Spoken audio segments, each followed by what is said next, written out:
It's really a great honor to be here, and we're going to go quickly through this brief presentation, which is actually going to cover the topic of the question, can we live sustainably, and what can we learn from history about how to live sustainably?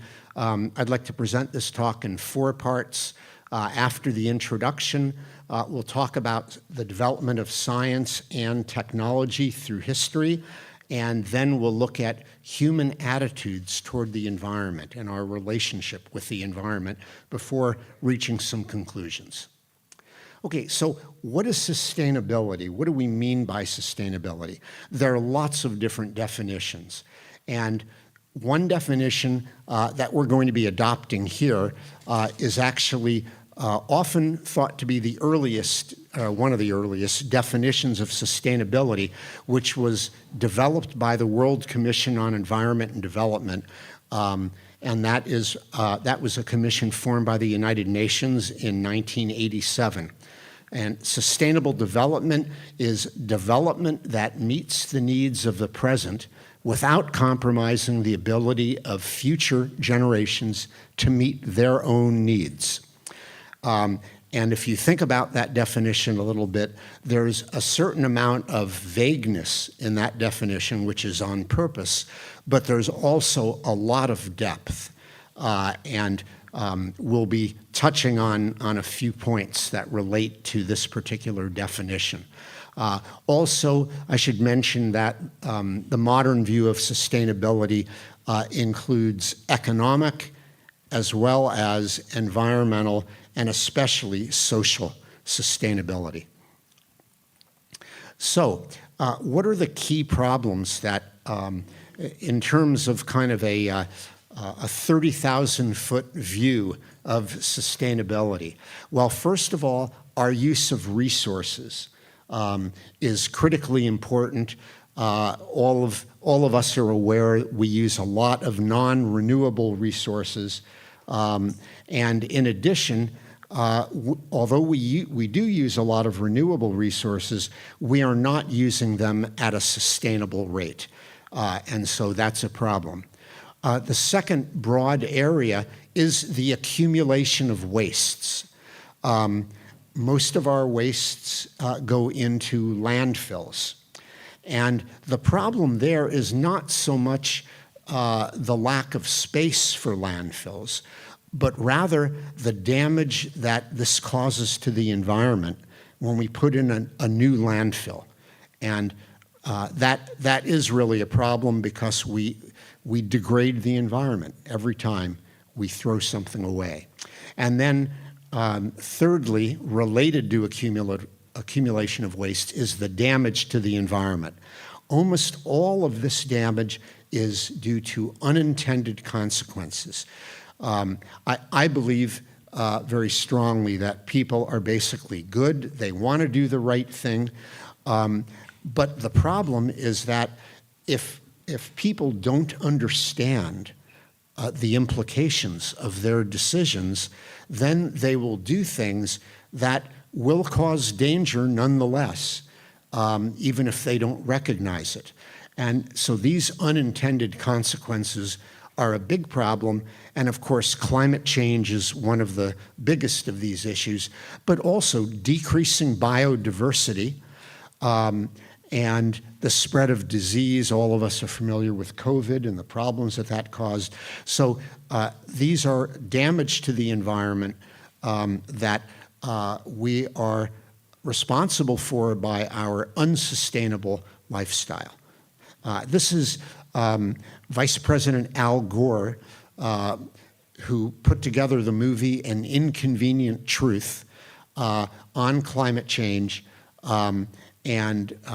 He, of course, is still believed to be one of the leaders of sustainability, and there's a lot more we can do.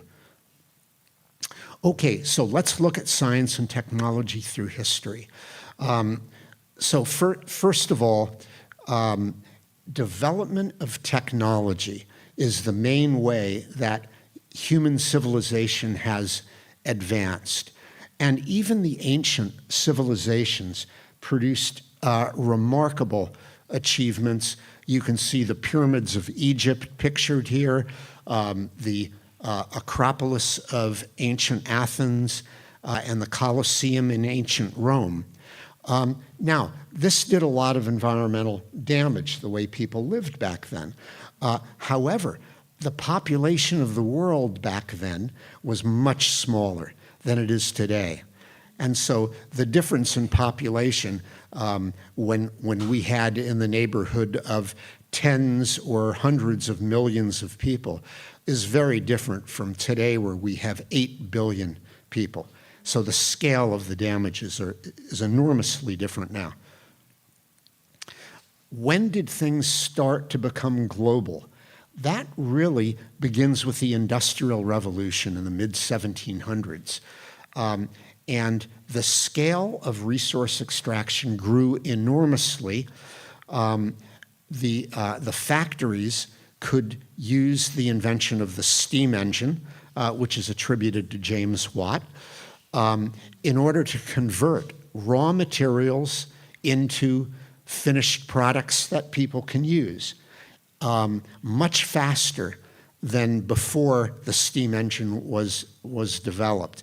And therefore, although we were human labor limited prior to the Industrial Revolution, after the Industrial Revolution, we became resource limited, which means that we did everything we could to expand our use of natural resources. And this, of course, led to colonization.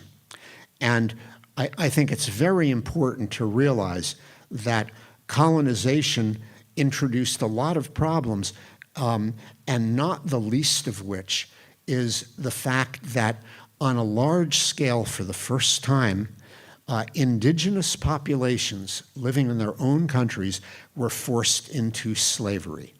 And we should recognize this for what it is.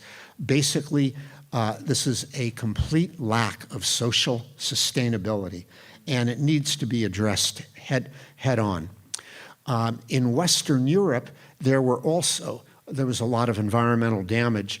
Basically, the factories were producing severe air and water pollution, very dangerous working conditions, and child labor was present in those factories. Again, very anti-social sustainability. So here's a drawing of James Watt's steam engine. This version was from 1784, although he did have earlier versions. The development of technology led to computers, which, of course, are widespread globally now. That's an IBM system from 2007 in the middle. And then this is a drawing actually done by one of my students about the idea of an energy-producing green roof, where you can see the solar panels, you can see the vegetation growing on the roof, but in fact, there's still a lot of, there are environmental effects with manufacturing solar panels and using solar panels, and constructing buildings, which we actually desperately need more buildings, not less buildings. So this is one of the problems when you've got such a large population globally. So what can we learn from history? Well, first of all, the human relationship with the environment has always been extract without regard to the consequences. This is not something that's new. There has never been a human civilization throughout our history where people have lived a sustainable lifestyle. And I think we should recognize that and learn from that, because we can see what happened to these civilizations. One example of what's happened is deforestation. That has been a critical problem in every single civilization. And there's a lot to talk about there. But in fact, people have needed forests for energy as well as for the wood material. But this has resulted in really devastating consequences. Building cities in floodplains has resulted in loss of life and property.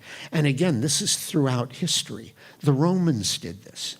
They had parts of their city that were located in floodplains, and people lost their lives when there were floods. So this is something that's not new. That center photograph is from Hurricane Katrina. That's the city of New Orleans. And you can see how bad the flood was. Basically, the streets were all flooded in this part of the city. The tree over on the far right side is a 375-year-old tree in a place called Heart's Content State Park, which is where my wife and I used to do some hiking and camping. But in fact, the old growth forest there is 22 acres. That's all. Think of the millions of acres of forested land throughout the country. And 22 acres is not much. And that's one of the only existing stands that has never been taken down. And the lumber companies decided to preserve that 22 acres. And one can still go there and see that.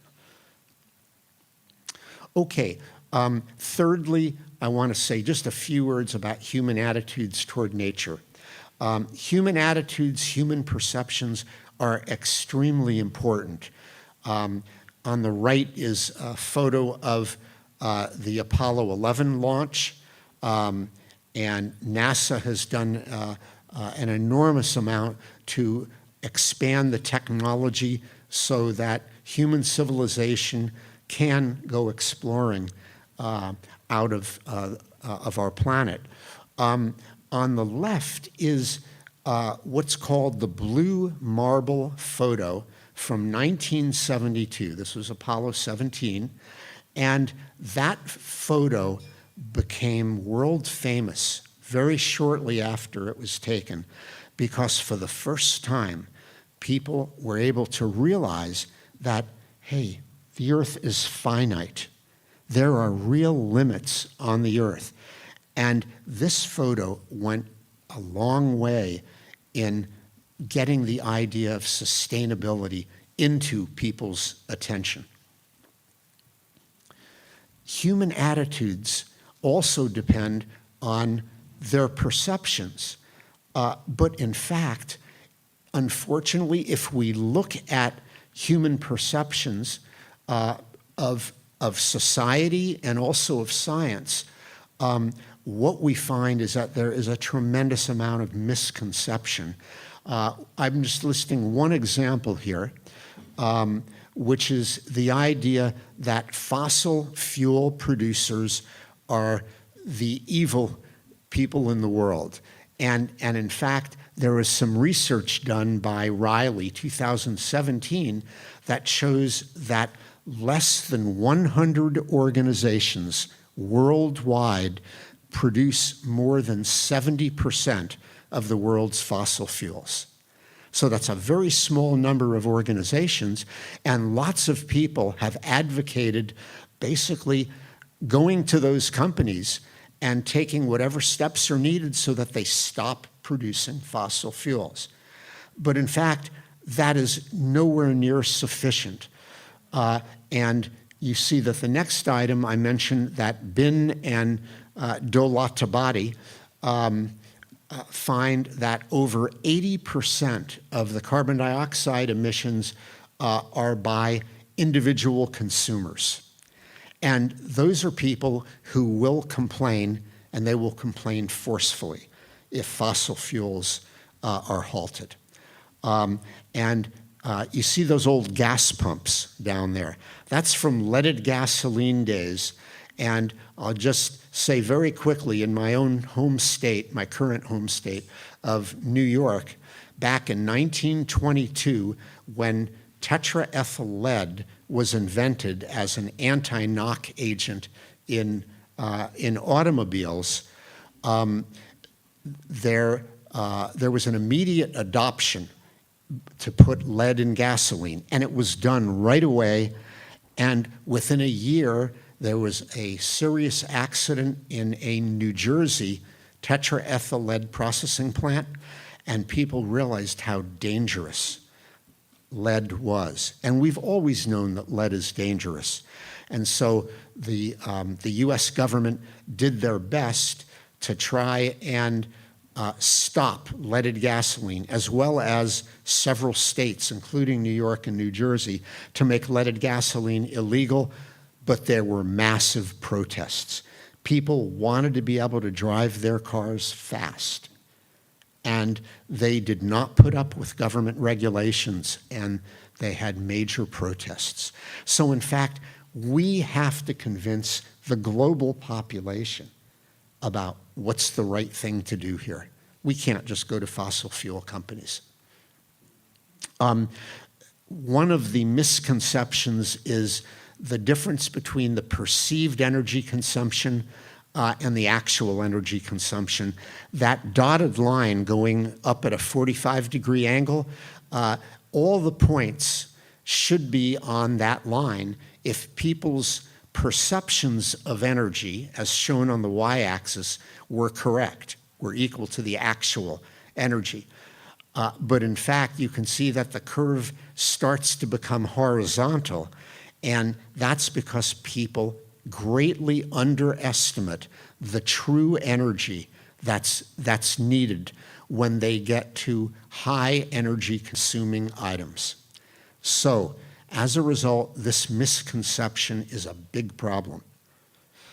And this is a graph that basically shows how hard or how easy it is for people to change their behavior according to what people think.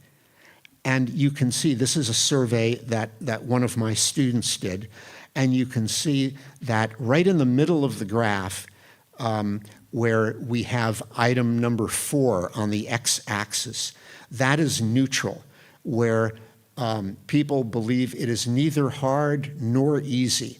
To the right, they believe it's very hard. To the left, they believe it's easy. And you can see all of the points are on the side of the graph where people believe they can make changes very easily. So what conclusions can we draw from this? Well, first of all, human civilization has overcome enormous obstacles to reach the present level of development. But in achieving this development that we've got now, we've done severe damage to the environment. And one good point that we know of is we don't have to take care of nature. Nature will take care of itself perfectly well. We just have to give it an opportunity. So giving up is not an option. We have to solve our environmental crises. It's a necessity if our civilization is to survive. And we know that even though people think that they can easily change themselves, as shown in that survey, we know for a fact that many things it's virtually impossible for people to do themselves. And that is because of so many misconceptions and such a lack of understanding. So education is a real key to all of this. And finally, let me end on an optimistic note. We can do this. We just have to. So thanks very much.